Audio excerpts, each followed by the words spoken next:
शंकर को कथा बहुत प्रिय है, लेकिन शंकर ने क्या किया, वो तो कथा के हेतु से आए हैं, सती को साथ लेके, और सती की बुद्धि कथा में नहीं लगती है। सती के साथ में एक थोड़ी भाव ऐसी वृत्ति है। सती ने देखा है कि जिस मुनि के यहां हम लोग आए हैं कथा सुनने के लिए, वो मुनि बहुत प्रसन्न हो जाता है शंकर को देखकर कि जिसके हृदय से राम कथा का प्राकट्य हुआ है, वो खुद कथा सुनने के लिए आए, ये उसकी जरूरत नहीं हो पाएंगे।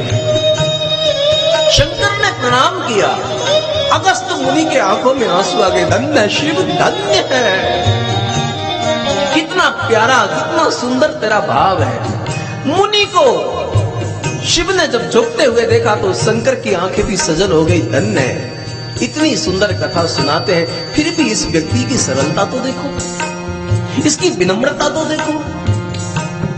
शंकर और अगस्त मुनि एक दूसरे को मिले हैं, लेकिन इस घटना के कारण सती को संशय हो गया, जो कि अक्सर नारियों को होता है।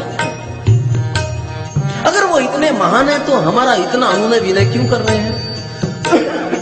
शंकर आसन लगाकर बैठे हैं। बहुत आनंद के साथ शंकर ने अपनी इंद्रियों को बिल्कुल एकाग्र किया है और श्रवणेंद्र के माध्यम से परमात्मा की कथा सुनने लगे हैं। ऐसा व्यक्ति अगर कथा सुनने, बात समझ में आती है, क्योंकि काल का भय सता रहा है कि नाशवान शरीर से कुछ शाश्वत साधन करना है। ये शरीर नाशवान है, लेकिन केवल नासी ही नहीं, अविनाशी भी कथा सुनता है। केवल काल से डरने वाला इंसान नहीं, महाकाल भी कथा सुनता है। शंकर कथा सुन, और शंकर ने सुना तो मानस का कवि लिखता है, सुनी महेश परम सुख मानी। शंकर को भी बहुत प्रसन्नता मिलती है। अगर हम भजन करें और भजन करने से शांति ना बढ़े तो समझ लेना कोई ना कोई क्रिया दोष है। कई लोग तीर्थ यात्रा करें और शांति ना मिले तो समझ लेना कि केवल पिकनिक हुआ है, तीर्थ यात्रा नहीं हुई है, केवल पर्यटन हुआ है। जय हो मेरे भाई बहन। जानकी ने जब राम कथा सुना तो मरने की इच्छा को छोड़ दिया। राम कथा तो राम कथा है। इसलिए जो जिज्ञासु है, जो श्रद्धावान है, जो संतों का संग करता है, जिसको परमात्मा में प्रेम है, उसको कथा अमृत है। शंकर ने जब कथा को सुना तो बहुत अच्छा लगा। भगवान शिव ने कथावाचक को कहा कि महाराज मैं आपको क्या दूं? अगस्त मुनि ने शंकर की ओर देखकर कहा कि प्रभु, अब तक मैंने कथा को गाया, आपने कथा सुनी, अब एक काम करो, कृपा करो, अब आप कथा को गाओ, मैं सुनना चाहता हूं। याद रखिएगा, अगर कोई सुनाने वाला मिले तो सुनने में जो आनंद है वो कहने में नहीं है।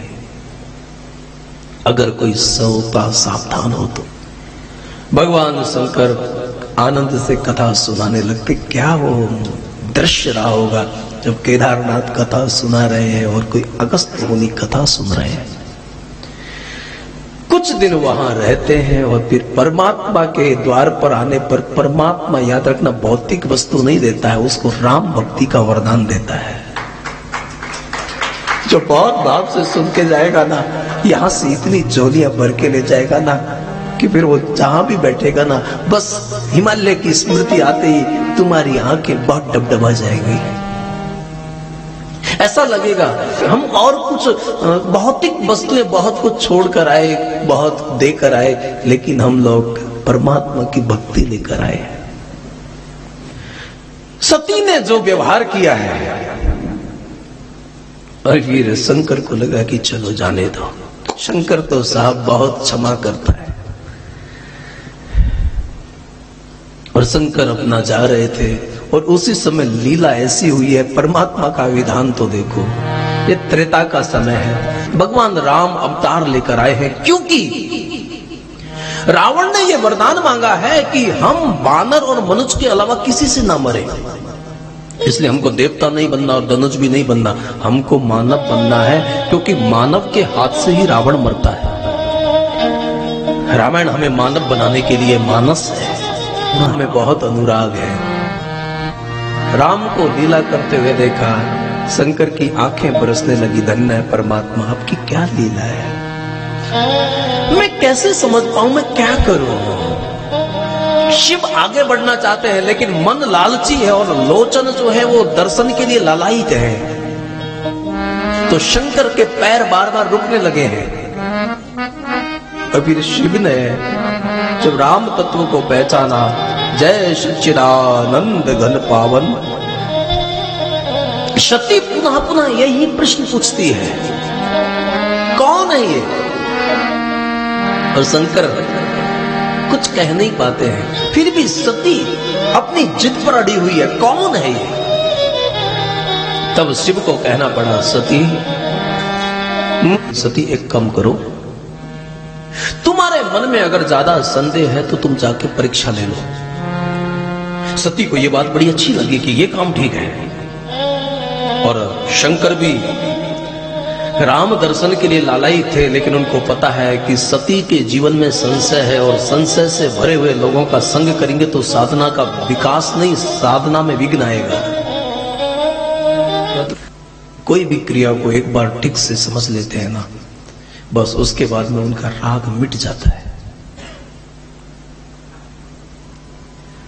तो भगवान शिव को लगा है कि सती जाना तो सती को जाने दो। शंकर बैठ गए बट वृक्ष के नीचे और हाथ में माला लेकर। तो शंकर भगवान फिर नाम जप करने लगे हैं और सती राम जी के पास सीता का वेश बना के गई, वेश बदल के गई थी। कई लोगों का जीवन होता है, वेश बहुत बदलते हैं, चेहरा मुखोटा बहुत पहनते हैं। लेकिन राम जी ने जब सती को सीता के वेश में देखा, पिता के सहित नाम लेकर उसको प्रणाम करके कहा, विपिन अकेले फिरे ही के हेतु, आप अकेली क्यों घूम रही हो, शिव कहां है, चाहिए। तो वहां पर जो सती है भगवान शिव को छोड़कर जाती है। और याद रखना मेरे भाई बहन, नारी का जो श्रृंगार है और उसकी जो शोभा है ना, वो तभी तक है जब तक उसका शंकर उसके साथ है, वरना शिव कहीं है और सती कहीं है तो लोग प्रश्न पूछेंगे कि क्यों अकेली घूम रही हो, कारण क्या है। बहुत संभल के चलना पड़ेगा। आप भी देखती है, वही उनको राम लखन सीता दिखाई पड़ते हैं और फिर आंख बंद करके वो रास्ते में बैठ जाती है। इतना ध्यान रखिएगा मेरे भाई बहन, परमात्मा को पहचानने की आंखें भी परमात्मा देता है, वो करुणा है उसकी। और उसके बाद वहां सती राम को प्रणाम कर लेती है।